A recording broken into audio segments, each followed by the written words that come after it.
থেকে 50 জন বক্তা সুর নকল করে, এটা শুনছেন না? Let's go. অনেকেই বিশ্বাস করে নাই যে এটা আবার কেমনে সম্ভব। যে মুফতি আমির হামজা একটা কথা বলে যে আমাকে একজন প্রশ্ন করেছে, ভাই আপনার দাঁড়িয়ে ওঠে না কেন, আপনি তো পিছে হুজুর। আমি বললাম চিন্তা করার দরকার নেই, আমার পরিবারের ভিতরে সবচেয়ে বড় দাড়ি আমার। আমারে বলে বাচ্চা হুজুর, আমার নিজেরই একটা বাচ্চা আছে। ভাই কথা বলে না কেন, এটা কার সুর? চেনেন না রে? আরে ভাই ইনারে যে না জানবে সে আর মানুষ হয় কি করে? আমি আর কি করিস আবার, মনে করেন না সত্যি সত্যি না, মানুষ যদি না হয় তাহলে তো সে কাকতারুয়া হয়ে গেল। সম্মানিত ভাইরা, 5টা কণ্ঠ শোনাবো আজকে। কার সুর শুনবেন আপনারা বলেন? আব্দুল খালেক শরীয়তপুরি। আচ্ছা, আমি আব্দুল খালেক শরীয়তপুরি একটু টান দিতেছি।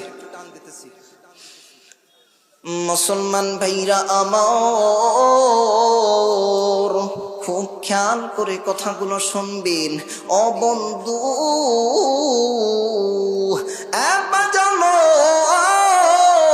খুব খেয়াল করে কথাগুলো শুনবেন। ও আমার যুবক ভাইরা, যারা মাহফিলের ভিতরে এসে বসেছেন, আমি আপনার কাছে হাতে ধরে পায়ে ধরে বলতে চাই, বন্ধুরে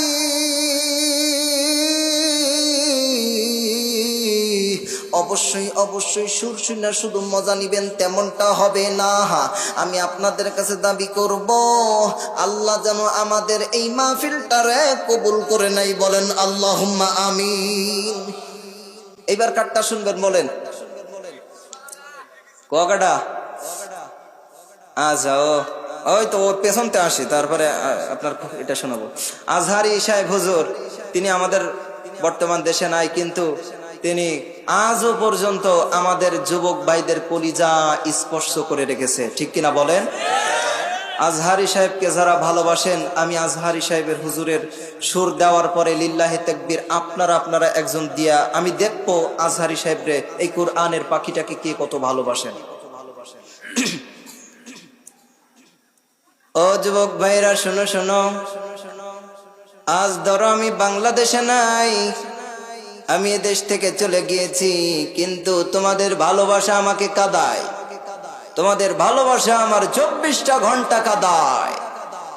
ও যুবক ভাইরা, আমি তোমাদেরকে বলতে চাই, তোমরা আমাকে যেমন ভালোবাসো, আমি তোমাদেরকেও কোরআনের জন্য তেমনটা ভালোবাসি।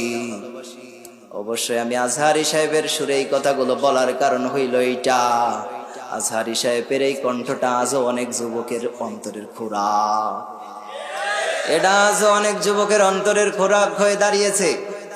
আজ অনেক যুবকেরা তার কণ্ঠটা শোনার সঙ্গে সঙ্গে থমকে দাঁড়িয়ে যায়। ও যুবক ভাইয়েরা, এই জন্য আলেমদেরকে ভালোবাসতে হবে। শুধু আজহারি নয়, শুধু আমির হামজা নয়, শুধু হাফিজুর রহমান সিদ্দিকী নয়, আর বিশেষ করে আমি আপনাদেরকে জানাতে চাই, শুধু সুর শুনে আনন্দ নিলে হবে না। এই আলেমরা যেই পথে চলে, এই পথে চলার দরকার আছে না নাই? এই যুবক ভাইয়েরা যারা এখনো বাজারের ভিতরে ঘোরাফেরা করতেছো, তাদের বাজারটাই আপন হয়ে গেল, এই কোরআনের এই সুন্দর ময়দানটা কি তাদের আপন না? অবশ্যই অবশ্যই আপনাকে কোরআনের পক্ষে আসতে হবে। আর যারা কোরআনের পক্ষে আসবে, এই যুবকেরা যেদিন কোরআনের পক্ষে আসবে, এই বাংলাদেশে কোরআনের রাজ কায়েম থেকে কেউ ফিরাতে পারবে না। এই জন্য যুবক ভাইয়েরা, তোমাদেরকে ঠিক হইতে হবে। তোমরা ঠিক হলে সারা বাংলাদেশে ইসলামের পতাকা পটকট পরে উঠবে, চিল্লায় বলেন ঠিক কিনা?